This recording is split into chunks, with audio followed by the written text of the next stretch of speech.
I'm Joe Kane. I'm Dan Kane. I'm Sal Conca. And I'm Wayne Heckler. And this is the Imperfect Podcast. To the bumper.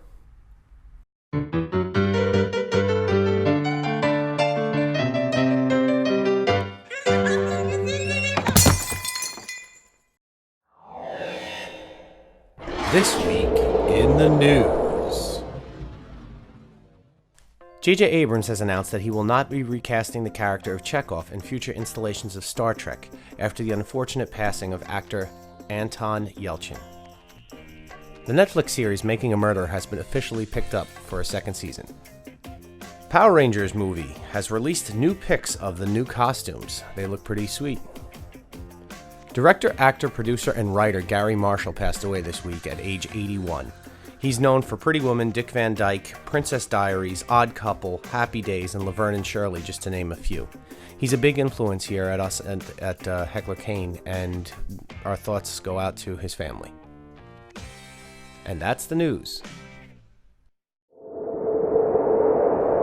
Indie Tips.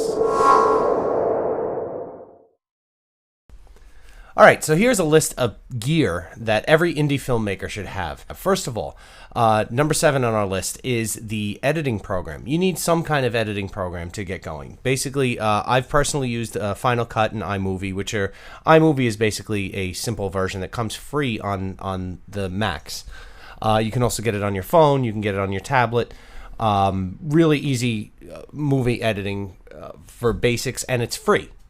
The next thing, you need some kind of light source. You can start out by getting little cans from Home Depot. They're like, I don't know, $14 for a little can and a light bulb.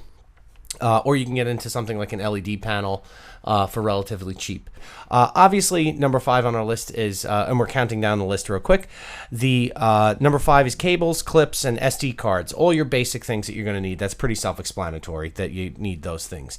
A shotgun mic, specifically, is number 4 on our list. It's a definite need. Very key. It's right? key. The level of sound.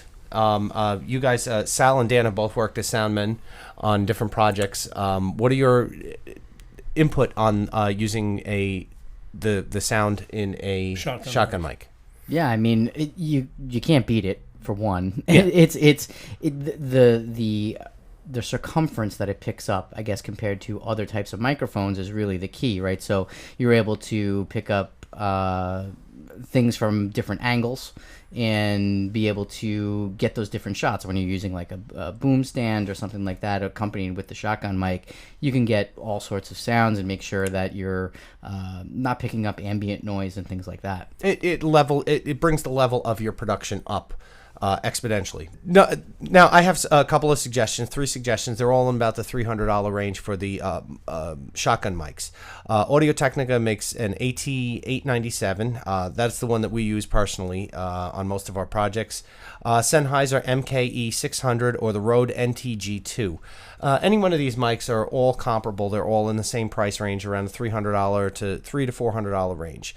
But it makes a huge difference in your production value. And we'll try to include links to these in our blog and on our YouTube channel. Top 3 things that a indie filmmaker should have. You should have some kind of field recorder. We use, personally, a lot of times the Zoom H4n, and they just came out with an H4n Pro, which is an upgrade to that. That it's a very handy recorder, and no, we're not getting paid by Zoom to say this, but it's definitely a good, solid recorder for the field. The next piece on our list is a monopod. Basically, you're going to need something to support your camera. Now, the monopod itself is something pretty simple. It's a straight pole. The camera goes on top. There's no problems with it. You can get a lot of type of tracking shots. You can use it as a stabilization rig. It's very versatile using a monopod as opposed to a tripod. And you can pick one up at Target for like $15. Especially when you're on location and you want to be able to move freely from shot to shot. It comes in handy with a lot of things in tight spaces just to line up. Number 1 is your camera. Obviously, you need a camera to be a filmmaker, right? No. Now, there are a lot of things out there. The iPhones, the quality of the iPhone cameras are becoming great out there. You can shoot a film. You can shoot an indie film on an iPhone. In full HD. In full HD, absolutely. And edit it, and it'll look great. My personal preference is get yourself into a DSLR camera. You'll have a lot more focusing options. You have the SLR lenses are interchangeable, so you can always upgrade your lenses as you go. Personally, we're Canon guys. We shoot with Canon a lot. And now there's the top end, the 5Ds and the 1Ds, which are the top end DSLRs that run anywhere from 2,500 up to almost $10,000 if you get all the accessories. But you can get yourself into like a T2i, which is a kind of an entry level, and you can still do the same type of filmmaking. The 70D, just throwing out some random letters and numbers. The 70D is a solid camera, and it comes with a full frame sensor, and it's probably the least expensive that has the full frame sensor in it. Pop quiz. What does SLR stand for? Single lens reflex. Good job. Yes. Any more questions? We're going to put this list on our in the notes in our selection here, and we will. And one thing you have to realize is it's not so important about the equipment you have, but how you use it. We have to remember that. Very key. I think a woman told me that once. Oh. On that note, have a wonderful day. Main topic. Why does Hollywood make bad movies? If you're a screenwriter or Hollywood enthusiast like us, you might often ask the question of why does Hollywood make such bad movies, especially because it's such a hard field to break into as a screenwriter. So we read this article from Screencraft, Why Hollywood Does Make Bad Movies, and it's up for discussion. I know that often that's a question we often ask. Yeah, you know what? It's very difficult to get your movie made, to get out there. We spend a lot of time trying to pitch our ideas and even writing scripts on spec and trying to get them out there, and to someone who could actually make them in Hollywood. Now, getting noticed as a screenwriter is very difficult. What are some of the tasks that you have to go through as a screenwriter to get your stuff noticed? Now, even if you're very impressive as a writer, there are a lot of aspects that really go into making the actual movie, because someone recognizes your writing skills is one thing, and actually having a film greenlit is another. So a lot of times companies actually buy the screenplay from you, but sometimes it still doesn't get made into a movie unless both are connected. So the business aspect of making a movie is very important. You have to know when they're buying you, is this a screenplay that could make us money? Is it something that could sell? Does it reach the people, and will it make money? Well, let's break it down into its simplest form. This is a business. You have to be able to make money. Now, what are some of the things? Let me pose this question: What are some of the steps that would guarantee that a screenplay, no matter how good or how bad, will make money? Well, this is why we see so many reboots, Yeah, and sequels, and because these franchises, they've already either proven to make money, in some regard, and they're greenlighting additional projects on top of them. I mean, that's one of the reasons why the comic book and superhero companies, the Marvels and DCs of the world, I mean, they're just making money hand over fist because fans are driving that. That industry. It has a name already. That's why name. It's not brand new. Sometimes it's a risk. If there's a brand new idea, as original as it can be, it's looked at as, well, this is harder to sell right now. It might be. So when you have the name, like say it's comic books, it's already a sell. Now you just have to back it up with a great script. Yeah, and this is why you have a lot of indie filmmakers out there funding their own projects, because it's hard to get an original idea funded. Yeah. It's, the companies, they don't want to take risk on new ideas and independent stuff, because they can't back it out to their pocketbooks, right. So to speak, and determine if it's going to make money. They don't know. Yeah. Well, getting back to the familiarity concept, there's been movies out there that are, sequels and reboots, and everything is going on and going, okay, well, we got to take a cartoon from the 80s and go, okay, let's make a movie of this, and or the comic book things. But when you have like a sequel, if a movie costs, let's say, $30 million to make, now I'm using a round number. If it costs $30 million to make, you know for a fact that you're going to have a set fan base because of the familiarity of the characters and the familiarity of the storyline that already existed before. Yeah. So if it could be a flop, what could be considered a flop, where it doesn't make a ton of money, but for example, it costs $30 million, and now I put that out there. Let me actually get the exact. It had a budget of $30 million. Paul Blart Mall Cop 2. This is right in the article that we read, and it made $138 million worldwide. Now, looking at that, going, okay, well, it was considered a flop. Well, it was critically, the critics bashed it, right? Right. It was Yeah. not. It was seemingly not a good film, Yeah. but But from a financial standpoint, it was financial- not a flop by any means. Exactly, it's It's like- a success. yeah, you see these movies, right? So Paul Blart Mall Cop comes out, and you go, why is Kevin James I love Kevin James, by the way, but why in the world is he making this movie? Because they know basically his own star power, his fan base is going to pretty much go see this film. Yeah. And so much so to the point where whatever it did, they grossed profit on that first movie, and they're going to put out the second. Yeah. Yeah. Well, you don't have to create a following. You already have it. You're just drawing those people back in. Like if there's a movie that you love and it's out there, you make a sequel, you got to go see it. They can make 10 sequels. If you're a big fan of that original movie, you got to go see every piece of every part of the storyline, and you want to go see it. That's it. All right, I'm going to throw a monkey wrench into this Don't do it. middle of the thing. I'm going to do it. I feel like We it's have a coming debate my at this way. table about the Ghostbusters reboot.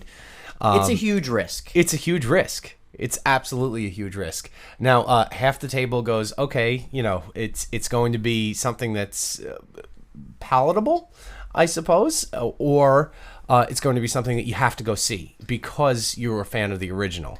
Well, the question is, right, we're talking about why does Hollywood make bad movies? I'm in the camp that the new Ghostbusters is going to be a terrible movie. It's going to make tons of money, though. So Yeah. isn't that a good thing, though?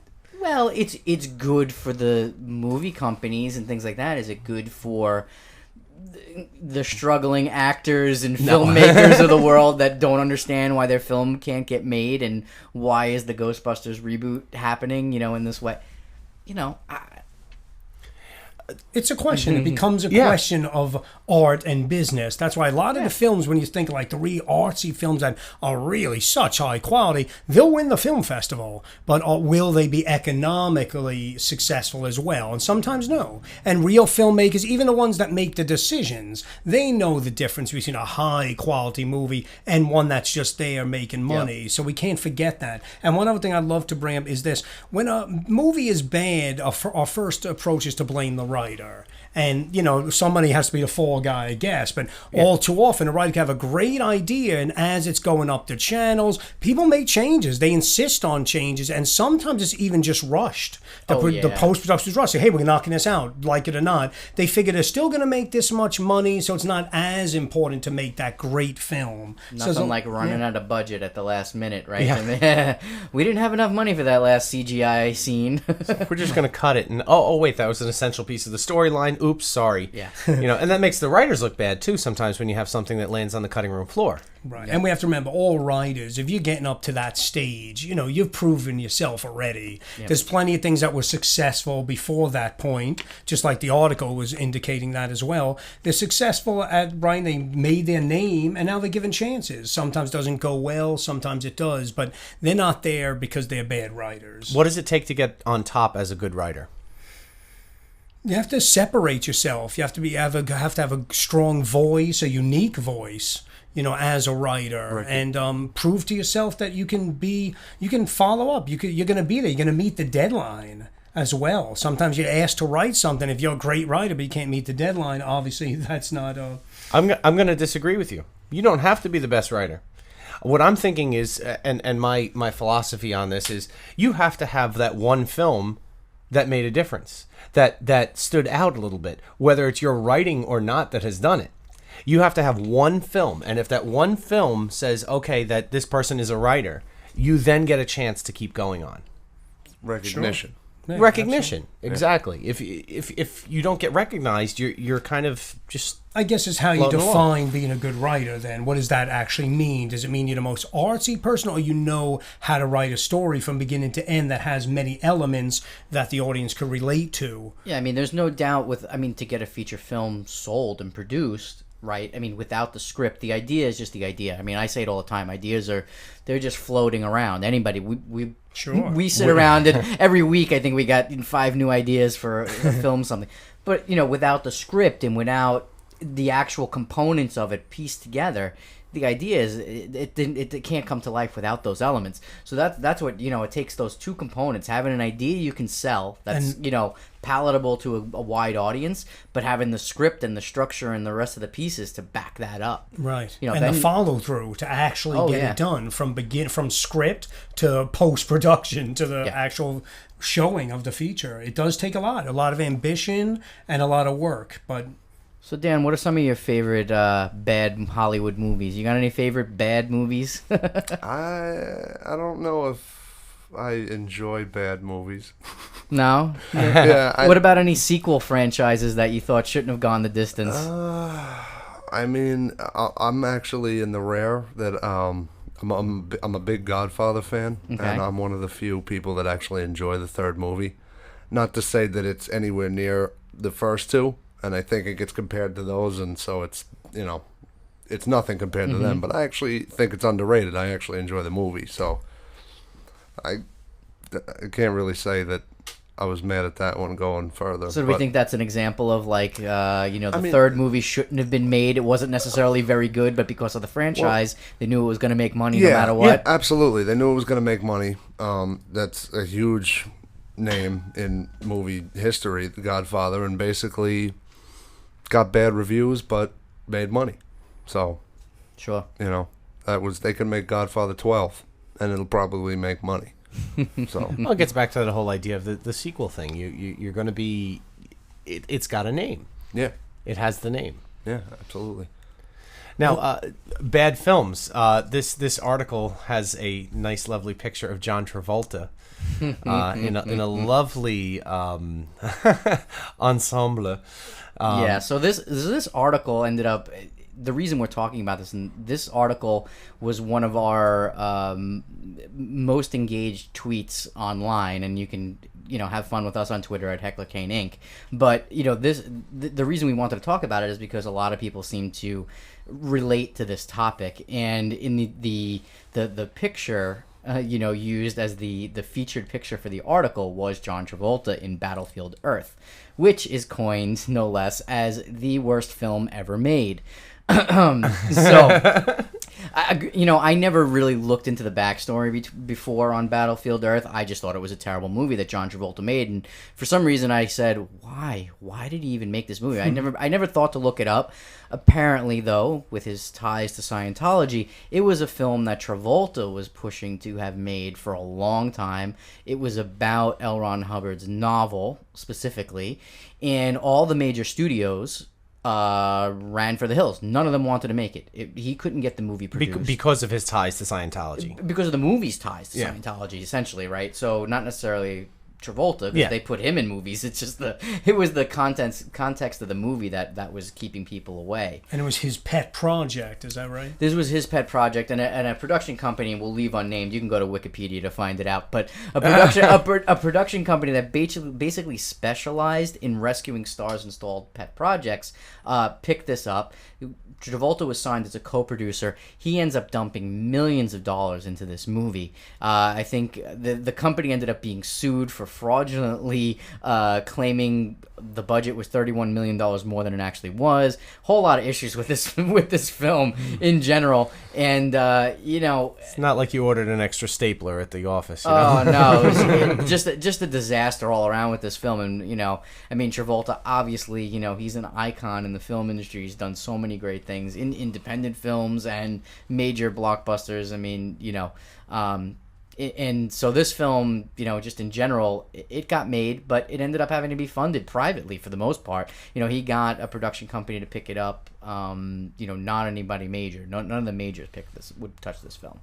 That was a good look into that film as I guess our number one pick for the worst movie of all times. Yeah, well, not just ours. I mean, everybody agrees clearly. Yeah. I think it like had a 2% on Rotten Tomatoes. Oh. I mean, I don't think I've ever seen. Wow. That's rotten. And in all fairness, maybe it started off as this great idea. It's just all the elements in between it got ruined for many different reasons. I'm sure at the next Scientology convention, I'm sure everybody was waiting to see this movie, I'm sure. All right. Well, on that note, ladies and gentlemen, that's it for here. Here's a little segment from one of our old shows, Hollywood Know-How, and this tells you how to make your homemade DIY lavalier mic. On today's episode, we're going to be talking about lavalier mics, and we're going to show you how to make your very own homemade version of one. Aren't you excited? I am.